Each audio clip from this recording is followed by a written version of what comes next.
welcome to our Careers in Peacebuilding Talk Story series. My name is Jose Barzola with the Matsunaga Institute for Peace at the University of Hawaii at Manoa. Our talk story today is going to focus on civic engagement and decolonization with Dieter Cantu. Thank you for joining us to learn about a journey into the profession. Our co-sponsor is the Collective Action for Youth, CA4Y, that aims to create an aligned and data-driven system that is inclusive of families and caregivers, committed to equity and responsive to youth's individualized needs. CA4Y is a nonprofit organization out of Houston, Texas. Today, thank you for joining us with Dieter Cantu, who will take us through his personal testimony and obstacles he experienced in the juvenile justice system. During his presentation, he will share practices that effectively ensure that youth are being supported in underserved communities, tactics for community engagement, and creating community-based alternatives. Our main guest is Dieter Cantu, who is an organizer at heart with a passion for juvenile justice, reform, urban agriculture, fighting for equity and equality for those in need. He is highly effective at turning social movements into recognizable brands. He's gained national recognition for Cantu's books to incarcerated youth, The Trident Family, and the Respect Women campaign. And without further ado, got us started. I'm going to turn it over to Dieter. Thank you so much. All right, thank you for having me. I appreciate that. Was a impeccable intro. I appreciate you. I will screen share. Let's get this going. Okay. Okay, can you all see my screen? Can? Okay, so this is just, cool conversation. I want to build with you all, collaborate, any kind of needs, you can pop in, pop out. I will definitely create space. Again, my name is Dieter Cantu, and my presentation is civic engagement and decolonization, the importance of community organizing. Excuse me. Let me see. All right, so I'll start with a quote. The revolution has always been in the hands of the young. The young always inherit the revolution, from Huey P Newton. This is a the model that I live by, and that I wish that I knew when I was younger. I wish I had somebody that could instill this into me, because it's true. It's a very accurate statement. Huey P Newton is somebody that I look up to. He's from the Black Panther Party. He is a Sigma. I'm part of something called Alpha Phi Alpha Fraternity Incorporated. So we were rivals in undergrad, but is a very intelligent man of his time. So I'll give you a little context. My name is Dieter Cantu. I'm a facilitator. I am a trainer. I'm a public speaker. This is me having a TED Talk. I've been on tour around the United States, training agencies such as juvenile probation, children protective services, you name it, Harris County judges, the criminal court judges, juvenile judges, on how to just reimagine how we're doing youth, or treating youth, excuse me, within the criminal justice system. And so I think a lot of times we have funding, we have opportunities where people that I feel are closest to the problem should be considered closest to the solution. And so we're just trying to change that narrative of having people with lived experience, sitting at the table until eventually we have a table of our own. And so aside from that, I am a community organizer. I started off, organizing around civic engagement and voters' rights. Gender equality. I started a Respect Women campaign, cleaning up trash in my neighborhood. I never knew what the terminology community organizer was until I got a little bit older. But I just knew I wanted to help people, and I just knew that I had influence and a voice of, I knew how to move people. So, and aside from that, I am a first-degree felon, right? So this is my mugshot. And so this is where the story begins. So I'm originally from Chicago, Illinois. This is my family. This is my mother. This is my brother and my sister, right? I'm from Chicago, Illinois. South Side, very rough. My mother's from Cabrini Green Projects. She's African-American. My father was German and Portuguese. That's why my name is Dieter, which means warrior of the people. And my last name is Cantu. And so They both had something called spinal meningitis. My mother had the bacteria and the virus. She had it twice. And so she's pretty much paralyzed. My father had it, he passed away. And so from Chicago, I went to the foster care system. I went from Chicago to East St. Louis to O'Fallon to Granite City, all around Missouri and Illinois. Came to Texas for a little bit. My mother got custody of me again. And we were supposed to go back to Chicago to take care of my grandfather after my grandmother had passed away. And then, a few months later, we packed our bags and he passed away. And so my mother slipped into a very deep depression. She was discharged from the military due to her depression and her spinal meningitis. And she had an addiction to opioids, like painkillers. And so I would say at the age of maybe 12, 13, I was outside. I was homeless for the most part. I was sleeping in pickup trucks and garages. Everybody in my family was in the gang. My mother, my uncles, my cousins, and so eventually I got involved with the gang, right? And so this is me when I was young. Started getting into trouble, and then so my first arrest, I was with 3 older peers. I would say when I was 16 and they were 17, 18, 19, for aggravated robbery charge. One of my friends hopped out of a pickup truck, robbed somebody for a pack of cigarettes and a cell phone. It happened in about 60 seconds. It wasn't premeditated. It wasn't any kind of like, planned thing. It was just a spur of the moment. And for that action, I received a 10-year sentence. And so I went to I went to the police station, and then they sent me to juvenile. My 3 peers, who were all adults, they went to the county jail. They bailed out. They could afford an attorney, and eventually their charges were dismissed. Me not having a weapon, it didn't work out that way because I was a child, and you can't bond out. You can't post a bond when you're a child. And so they told me 25 to 40 years in the adult system, because I was about to be 17 on Christmas.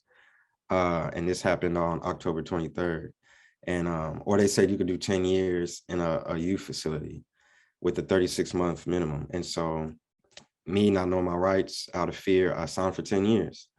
And so again, for 60 seconds, pack of cigarettes and a cell phone, I received a 10-year sentence and did 4 years on a 36-month minimum length of stay. This is me the night that it happened. And so that's me on the ground in handcuffs, right? And this is, I don't know if y'all can see this, but this is just, the feet of some police officers on bikes, believe it or not. And so from there, I went to Texas Youth Commission. And so I went to 3 different facilities, and it was probably the worst experience of my life. It was the worst experience of my life. It wasn't necessarily scary, but it was, it's the unknown, right? And your anxiety makes things appear larger, and you're more riled up than what the situation at hand really is. And so, I got into a lot of fights. I had a lot of disagreements, just for, trying to fend for myself, protect myself. I was probably 5'5", 115 pounds at the time. And yeah, it was rough. And even more so knowing that the individual who actually committed the crime and other 2 individuals that were in the car with me didn't get any time. And so one day I went from orientation, and then I went to another facility near Oklahoma called Victory Field Correctional Academy in Vernon, Texas. And when I got there, I had a caseworker by the name of Sparkle Gully. And so at this time, I think I was 17, like 6 months into, being 17 years of age. And I had a caseworker by the name of Sparkle Gully.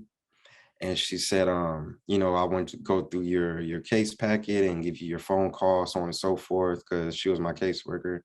And that was, her doing her due diligence. And while I was making my phone call home, I looked through my, my case and my progress, because you had to have like an ABC, which is academics, behavior, and correctional therapy. So if you didn't have it across the board, after your 4 years or 3 years rather, incarcerated, if you didn't have your levels or stages, they would send you to the penitentiary anyways. And so you would have to do your whole 10 years. And so, she was just showing me my progress on and so forth. And when she showed me my file, there were charges that were like grand theft auto. There were charges that were, stealing, other robberies, things of that nature. But none of the documents, had my name on them. And so I told her, I was like, I didn't commit any of these crimes. My first time ever being arrested, I received a 10-year sentence. Like, I've never been in trouble before. And so she explored it. She did what she had to do. She sent it back to the Capitol. They said, well, somebody made a mistake in his county where he was sentenced. And, I don't know how this paperwork got in here, but we'll take it out. So they took all my paperwork out.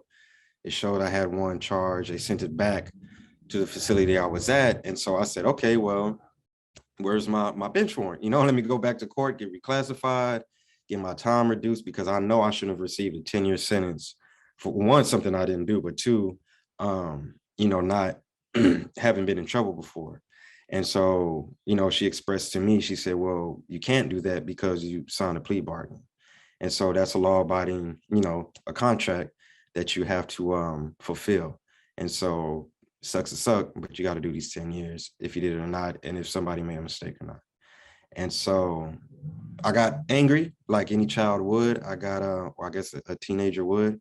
I got very angry, and, the quote, hurt people hurt people.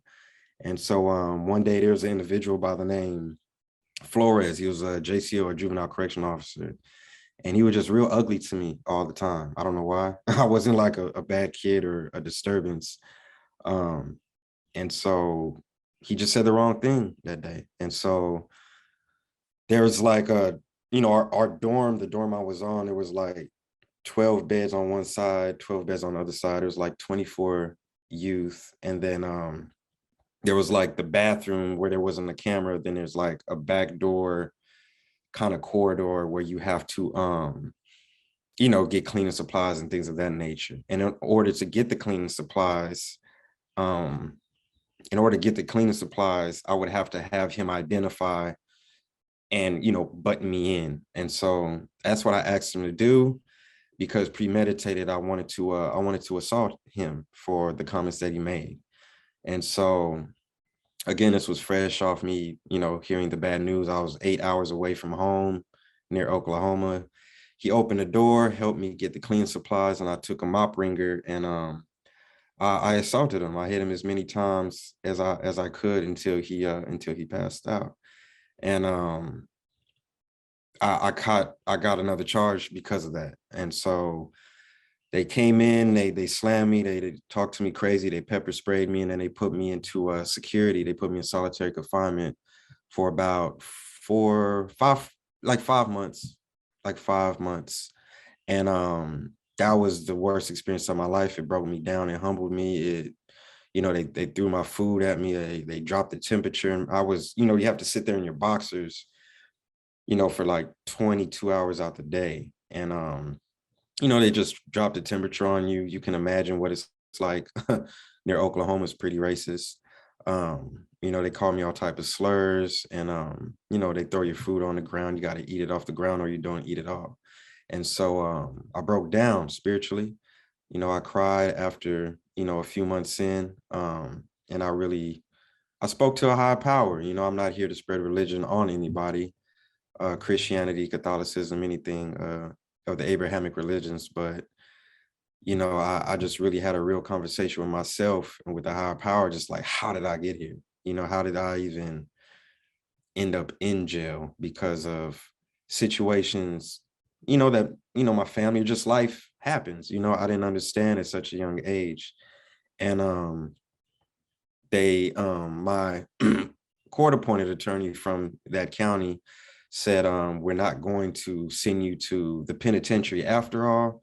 We're just going to send you to another facility. And so I took that as a blessing, that I didn't have to go with, where the adults were, and that I wasn't going to get more than, 10 years. I wasn't going to get my time extended. But I did make a covenant and promise to myself that once released, I was going to do better, you know, just advocate for myself and others, because I wasn't the only child going through this. And so I ended up going to a city called Giddings, Texas, which is by Austin, Texas. And I finished the duration of my time. And so maybe like 18, that's when they sent me to Giddings. And so I went to jail at 16 and I was released at the age of 20. And I served parole until the age of 26. Right. And so some of the obstacles in juvenile justice system that I encountered, that a lot of youth encountered, were, of course, extortion, unfair placement, age and sentencing. I saw like a lot of kids were like 10 years, 40 years, 25, like they were giving kids 40 years, and you would have to do a 3-year minimum on that. And I guess like the thing that people were going for is, okay, I don't have to do the whole 40. I'm supposed to be grateful. But once you get out in 3 years, you got to do 37 years on parole. You know, I didn't know too many children that actually finished that, but they would be in there with youth who had 9 months, or violent offender type A or B who had, 12 months, 24 months, who could fight all day, and they don't go to the penitentiary. They just cop out. You go to the penitentiary for defending yourself, though. So it was real crooked. A few of the facilities that I went to as a youth are shut down. Extortion, I've seen things I would rather not explain, but it was rough. Kids eating toothpaste sandwiches and, just very vivid things. And the correctional officers would just kind of turn their cheek. They just kind of look the other way. Malnourishment and dietary needs. I had strep throat a few times. The food was just horrible. I remember I had pink eye. I had, it's probably, by Oklahoma, it's like 120 degrees, 110 degrees in the summer. Then it snows in the winter. And then they just throw you out there with like sweatpants and a shirt. It was crazy. It was crazy. And so just the living conditions in general, aside from like dietary needs and malnourishment, it was just, just to think like your cognitive skills and your development as a child, there was nothing in place, for children. Lack of mental health services. There was no therapy. They just give you medication and they put you to sleep. There was something called Seroquel. And if you were hungry and you wanted something called canteen, or what they call commissary, you would, put them in your gum line and you would cheek your medicine and you would sell them, and kids were getting money in and everything else from these correctional officers. And we were selling, whatever, pills to what's it called, dip, like tobacco, to marijuana, whatever. I didn't participate in any of that, but I definitely noticed it, and I was surrounded by it. And the grievance process and ombudsman. And so in juvenile jails, it was a process of, if you wanted to file a grievance or call like a 1-800 number on the payphone, that was called a privilege, right? And so when you were looked at or viewed as quote unquote disruptive, they take your privileges, right? And so that means you couldn't go outside, you couldn't work out, you couldn't, go to school, things of that nature, but they would also take your phone calls. And so if I had a complaint against a correctional officer and they take my phone calls, how can I complain? And so all the correctional officer had to do was just say, he's a bad kid, I took his privileges, that's what it is, and it was just like, big country fed white guys, man. And it was just like, everybody was just a problem, and so you couldn't complain, you couldn't file a complaint, and so I carried that with me. And I just really I was mindful of that once I was released, and so once released, again, I started community organizing. I started picking up trash in my neighborhood. I didn't know that was, nonprofit work or organize. I didn't know a terminology. I just knew that I had influence and people would pick up trash with me. That in turn got the attention of somebody at City Hall in the city I was living in. And I just started doing that all across the city, not just my neighborhood, but all across, underserved communities. And so from there, I received a award. I received a townhome for my efforts, and then I received an award, Dieter Cantu Day, so on and so forth. And then I was going to receive a substantial amount of money, which was a grant. And he said, okay, well, where's your 501c3? Where's your nonprofit? I said, what's a nonprofit organization? And he said, well, you don't know what a nonprofit? I said, man, I just got out of jail. I'm in community college. No, I don't know. And so I missed out on that opportunity, but it taught me how to be autodidactic, which is what I challenge you all to be. Is to educate yourself outside of, a school setting or formal education, And so I started putting a nonprofit together, started learning how to write grants, policy. And, eventually I got picked up. I got employed by the city, then the county. And then I worked for the Obama administration on a police task force on police accountability, and then for the Department of State. So I did a few things with the Peace Corps, with Ukraine assignment and Benin, which is West Africa. And so long story short, long story long, I ended up moving to Houston, working for the district attorney. And then they said, you know what, how about we provide you with a grant for $750,000 so you could start doing this effectively, because we got to combine grass top and grassroots organizing. And that's what I want to share with you all, is how to create a sense of leverage. I think organizing is really like rah, rah, rah, let us in, fight the man, and which is good, that's at times, but aside from organizing to agitate, we organize to collaborate. And so that's where you say, hey, we're not sitting at the table with you. We're not stepping into your world. You have to step into our world, the people that you're affecting with these laws and policies. If you're a funder or whatever, you need to come see what you're doing. Everything isn't just black and white. And so here's some effective practices ensuring youth are being supported in underserved communities. So what I created was a voice and a choice campaign. This is not trademarked. This is not copywritten. Please feel free to take and adjust as much as you like, or pull whatever you need. And Project Associates, so they organize for collaboration, agitation, and service projects. Project Associate provides support through youth mentorship, development, and healthy relationships. And so I hire everybody between the ages of 16 to 26 who have been impacted by the juvenile justice and child welfare system. That's all I hire. You're qualified because you have a record. That's why I give you a salary, because you have a record, you have that lived experience. Our North Star is let me make this, there we go.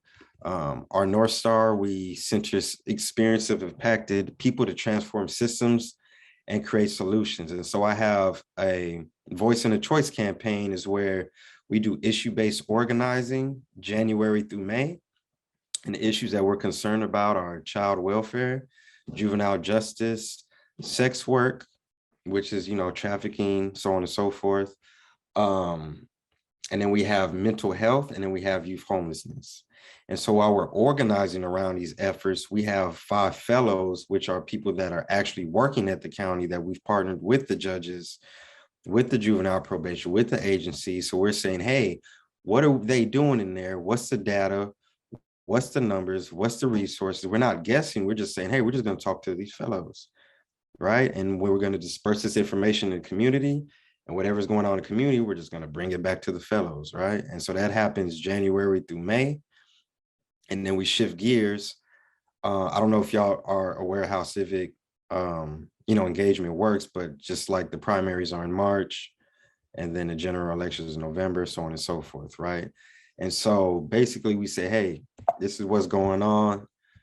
We need you to advocate for us on our behalf. And if you don't, it's quite simple. We just vote you out of office, and we know what's going on. We're not guessing. We can get a lot of votes out, but I'll get to that later. But again, these are the issues that we're focused on.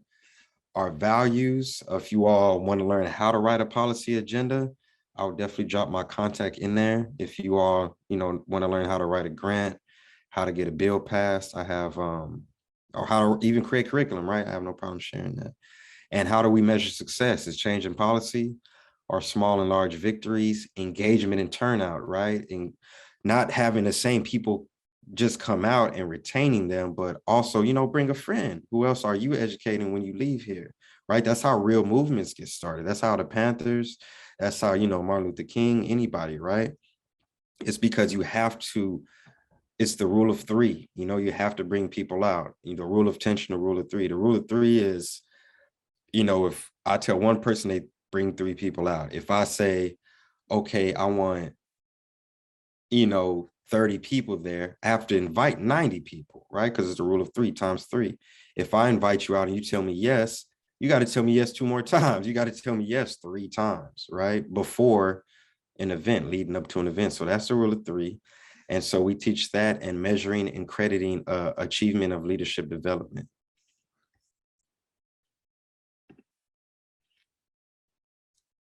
And that's what we do: canvassing, door knocking, phone banking, cutting turf, house meetings, community working groups, and then our events. Right. And I'll share this all with you all as well. Essentially what I said is just in writing. And so what are the outcomes that we're seeking, right? Or anybody, what you all should seek, what we should seek. It should push policy and agendas created by youth fellows to increase youth participation in Houston local elections, forgive me. Ensure that youth are able to appoint state reps, council, agency directors that cater to their concerns, and change the current conditions, influence the way we think of youth-related issues, and connect community to services and resources, and amplify their voices. All right, so these are some of the themes. If you all would like to take this as far as community working groups, or if you're ever hosting in a community, we do Dig Deep, Think, Plan, and Learn. We have our youth nights, and we have In Action. And so we meet every Thursday of the month, but every Thursday is a different theme. And so we create a space for, adults. One Thursday, we create a space for youth and young adults. And then In Action is saying, hey, now that we're all here, let's get to work. All right, we'll bring out the food, we bring out the drinks. But, if we're servicing, if we're canvassing, if we're interviewing system leaders, whatever it is, I have a full year's curriculum. This is just like, 2 months, 3 months. But again, anything that you see here, I will definitely share with you, or you can incorporate it however you may like. Some of us In Action, everybody here is like under the age of 25. This is when we were getting started, knocking on doors, handing out flyers. And this is what some of our working groups look like, And so this is on a slow night, this is, 50 to 100 people in the room, right?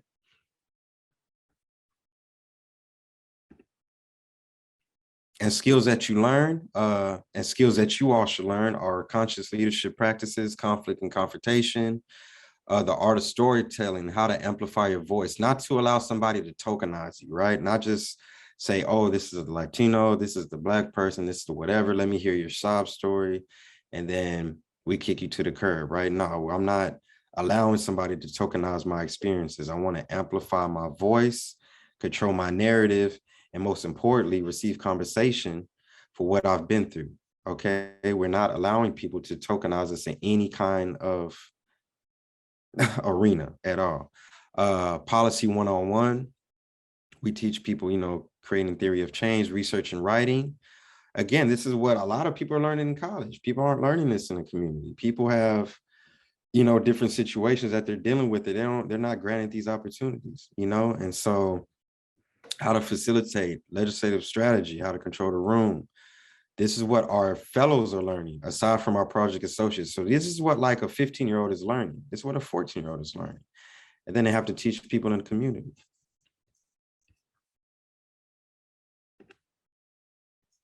And then we have a membership base, right? So you do get perks if you come out, so if you come to these meetings, aside for advocating for change and creating change, if you bring 10 people out with you, if you to an event, if you bring 5 or more people to a community event, if you come to 4 consecutive meetings, we have membership packages for you because we see your commitment, right? We provide, you know, health and mental therapy. We provide grocery expenses, suits, professionalism, professional attire. We give people, you know, by the masses in all sides of town, real opportunities to say, hey, I know you've been fighting, you know, keep fighting with us up until the session, you know, up until the elections. And so in Houston, these are my all-stars. These are my leading staff. Again, have all been impacted by the system, and these are the turfs that they're responsible for. You know, Northwest, South, and then these are the issues that they advocate around. So again, juvenile justice, sex work, youth homelessness, mental health, and child welfare.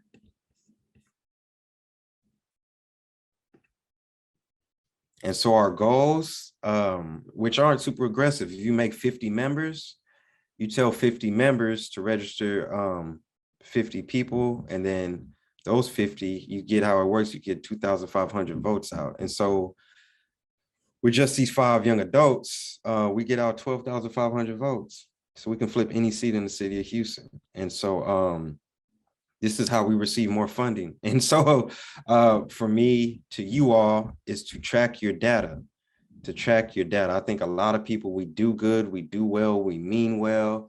And then people say, hey, I'm from California, I'm from New York, whatever. I like what you're doing. I want to give you some money, but your paperwork's not in order. You're not capturing the efforts, the work that you're doing, right? And so apps like Minivan are effective, impactive. Even if it's, you know, a sign up sheet, Google Sheets, you know, just anybody that's coming in and out of any meeting, anybody you're helping, make sure you capture that data, because, you know, 12,500 votes is not a small feat. It's not a small feat, but if we don't do it correctly, a lot of people will claim your work. A lot of other organizations rather will claim your work. A lot of people will try to minimize your efforts, you know, that may not look like us, but have, you know, monetary means and, you know, wanted to go elsewhere. And so just do your due diligence to have everything in order. So.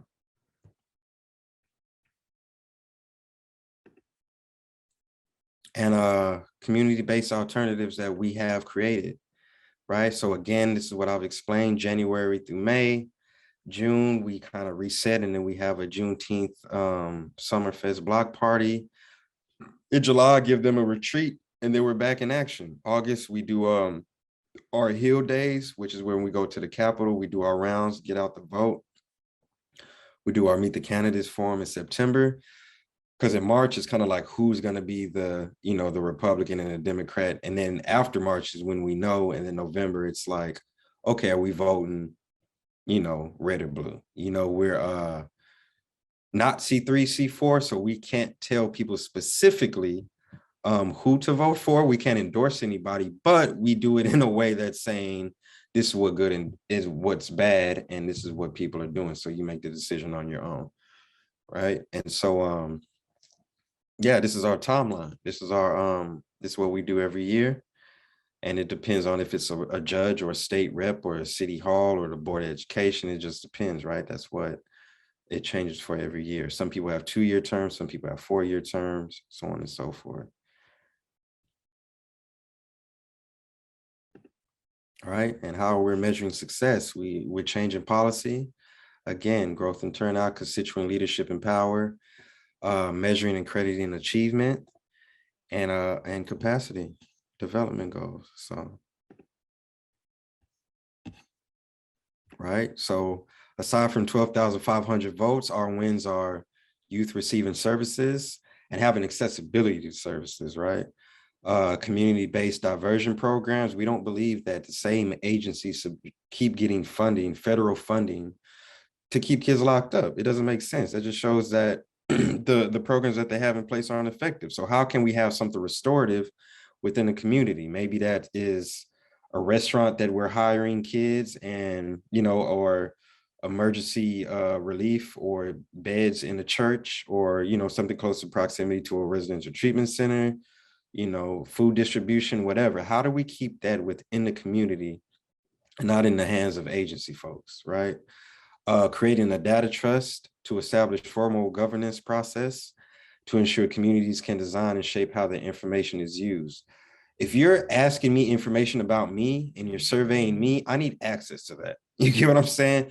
There's nobody with a badge should have that. And then when I say, okay, well, can I see my juvenile records, or can I, that mental health survey that you did, a satisfaction survey, can I see that? No. What do you mean? No, it's in my name. Like I don't understand that. And so creating a data trust. What else? Youth, of course, successfully competing our programs, collaborative efforts to better support youth that are in care, and to educate policymakers about youth issues by sharing their stories and experiences. Again, if I tell you my story as a youth or young adult, it's one for you to compensate me, but it's also for you to do something with that information, And so we co-create policy agendas. If you're saying, hey, I pass a bill, so on and so forth, my name is Dieter Cantu, vote for me.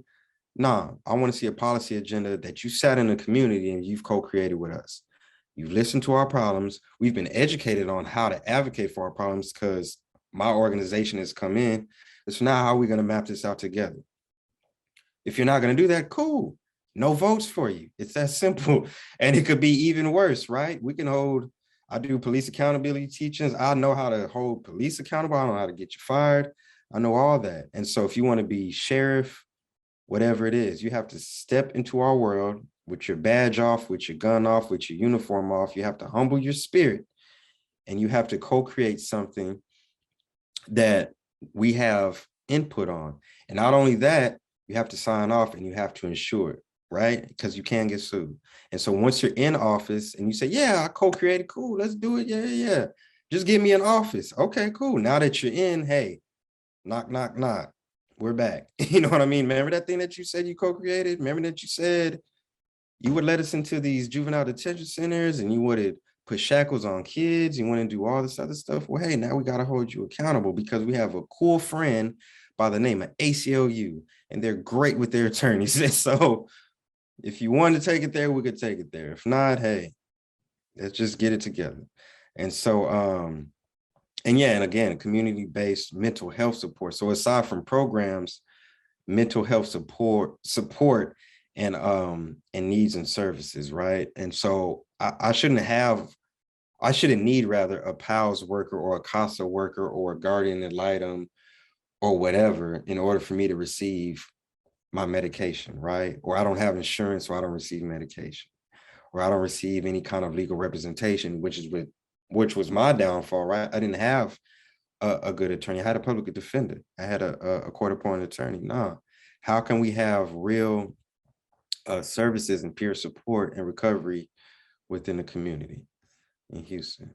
And that's just a few, right? And so for the sake of time, that's what I have right now. I really wanted to leave these last 15 minutes, 15, 20 minutes for Q&A. And I appreciate you all for having me. Anything that you need, I'm open for all questions.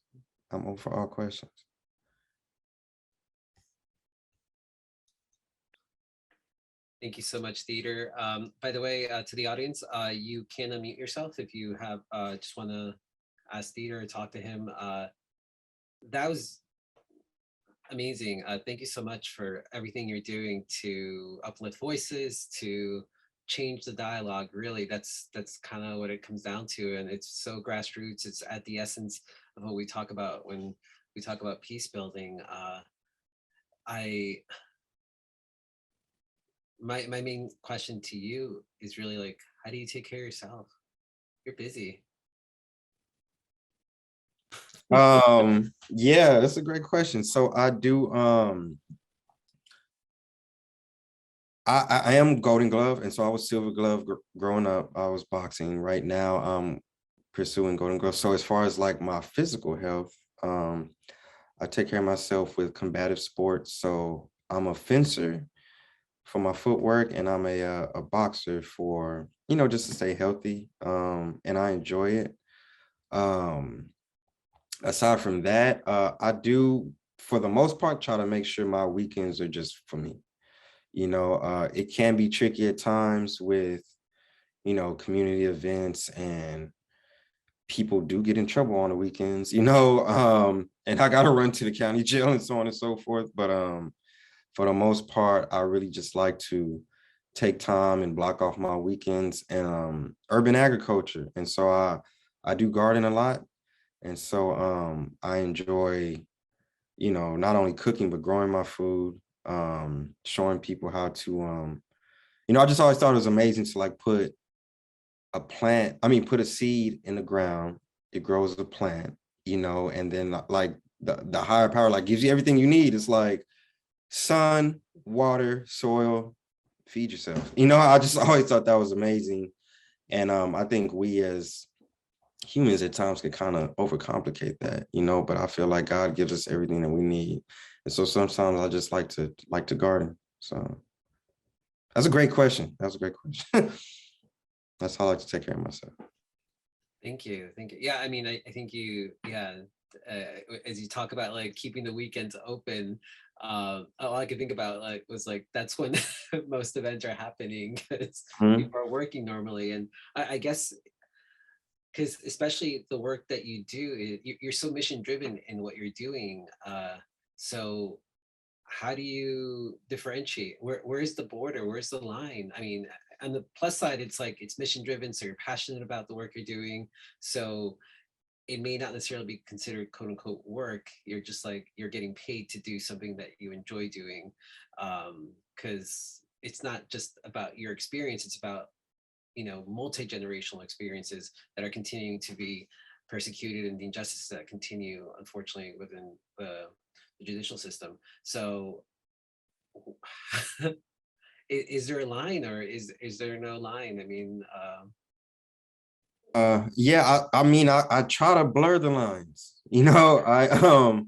because but like you said, like if I didn't enjoy it, I wouldn't continue to do it, and so a lot of my initiatives, like the Respect Women campaign that I had, the Cantu's Books Incarcerated Youth, to what I just presented right now to urban agriculture, I try to blend them, because I think all people can benefit from the different I guess missions and services, but also I enjoy all of them and they all need my time, so I kind of try to orchestrate them in alignment, put them all in alignment, and blur the lines a little bit. So yeah.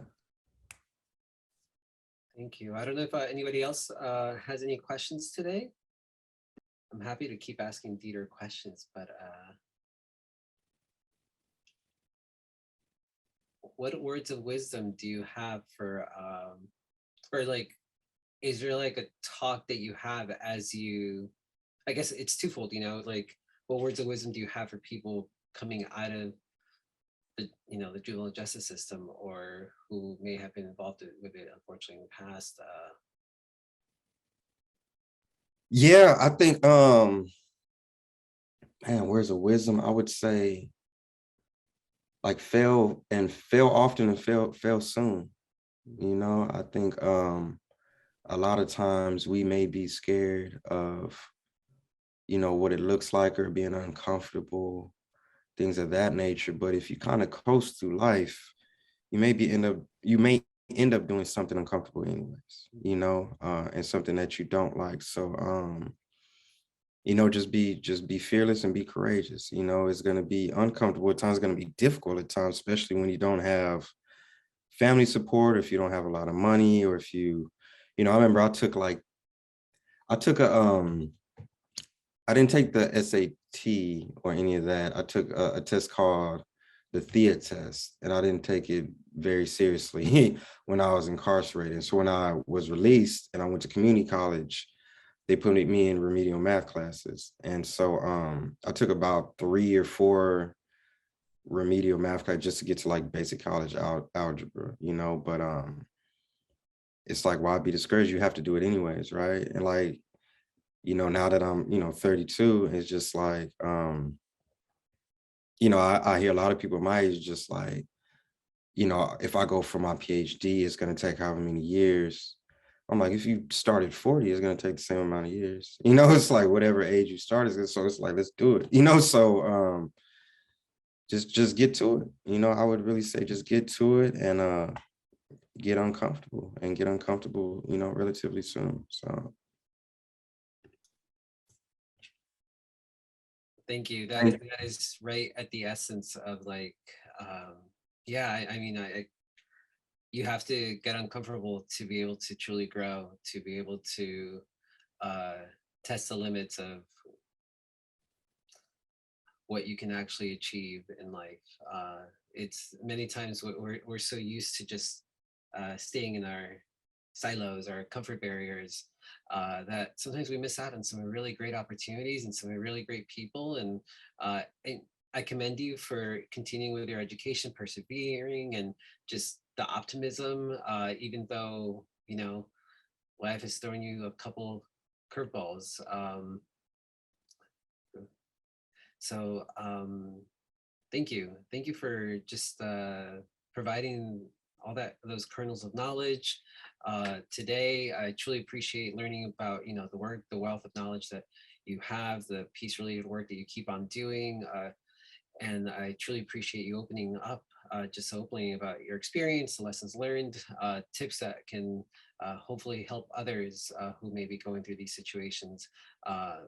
And I'm hoping that there might be possible partnerships in the future with organizations here in Hawaii that are doing similar work. I know we have some instructors, lecturers who work in the community and do like ho'oponopono practices to try to reduce recidivism. One of the biggest issues here in Hawaii is that a lot of our prison systems are full of people of Kanaka Maoli or Native Hawaiian or Pacific Islander background, and yeah, and not much is being done, and it takes the community, it takes the nonprofits, it takes that one person to kind of come together to help out. And I recall stories from this pandemic where some of our friends in the community have been, you know, coming together to, whether it's care packages as people are coming out, because you're right. I mean, sometimes those friends and family are not there. And so, but I thank you so much, and I appreciate you for everything that you're doing.